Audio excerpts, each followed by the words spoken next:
When we started the company, we were only a few people. The initial idea was that we would like to be a bit more, trying to keep decent work week and have a work balance. We believe that by having happy employees, you make great games.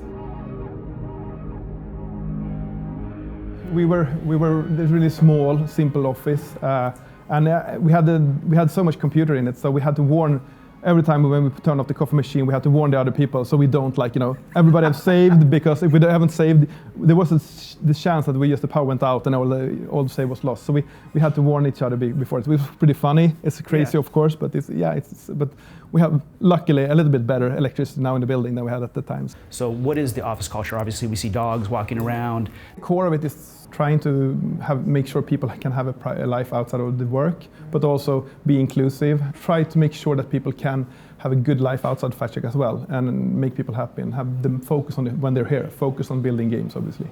When we talked before, you say that you really want it to be a homey feeling. This feels like home. Yeah, the idea with this area is that we really want to have an area where people can gather, especially we had multiple floors. We felt like try to gather here and do events, having a lunch break and stuff like that. We try to get people to eat lunch here when they bring their own foods, just meet up here, just to get that kind of connection. Because that's the biggest challenge, to your point earlier, like what has shifted between 2007 up until today. In the beginning, you were a few people. Yeah, you're in each other's face. Yeah, exactly, all the time. And now it's separated, and also with the COVID and people work from home for 2 years. Yeah. It's very, very, very important to get people together again. So one of the things that I'm really excited about that y'all are doing with Darktide 40K is that you're giving a few of the characters backstories. Yeah. Tell me about that. In Darktide, we wanted to allow players to create their own backstories, basically, create their own stories. So we have worked a lot with a lot of really good writers, obviously, that helped us create these interesting sort of personalities. So when a player creates a character, we want to combine the depth of the lore of the Warhammer franchise and the depth of the lore of the game together with the player's imagination. So we allow players to sort of create their own fictional character, but also we help them to make them more interesting with really good voice acting, really good personality you can apply to those characters. The overarching take we have done with our games, both Vermintide and Darktide, is that we want to portray how would it be if we were real, right? The miniatures are usually oversized because they need to be, because you look at them from the top. If you play on the table, you need to see them from one angle. Right. But what we want to do here is we want to make them very personal. We want to make what if you lived in this world, what would it look like? So my name is Björn Gyltman.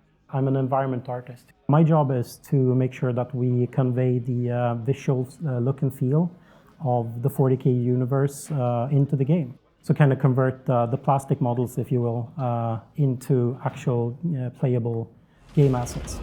Set your data interrogators. If all goes well, we can unlock the system, prime the rods, and send them where they're needed.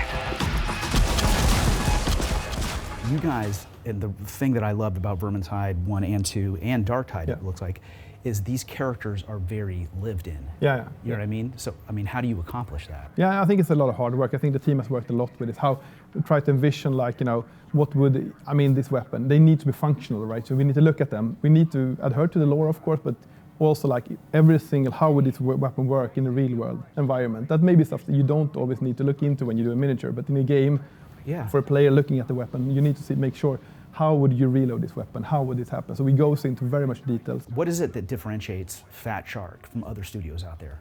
I don't know really, but I think what we have done is that we have had a very flat company structure. So we have been everybody involved, everybody can say what they want. I can get interns coming up to me and question my decisions, and I think that's really nice, So and suggesting ideas. Yeah, too, ideas. maybe? Yeah, exactly. So we have a very sort of high ceiling in terms of allowing people to express their stuff. Sometimes it could be painful as a CEO, but it's very good. I think it's good for the culture. Everybody can have their voice heard. Could you have envisioned this 15 years ago? You dream about it, but you never think it will happen. You hope it will happen. Of course, you have to have that goal. But I think it surpassed all my expectations. So.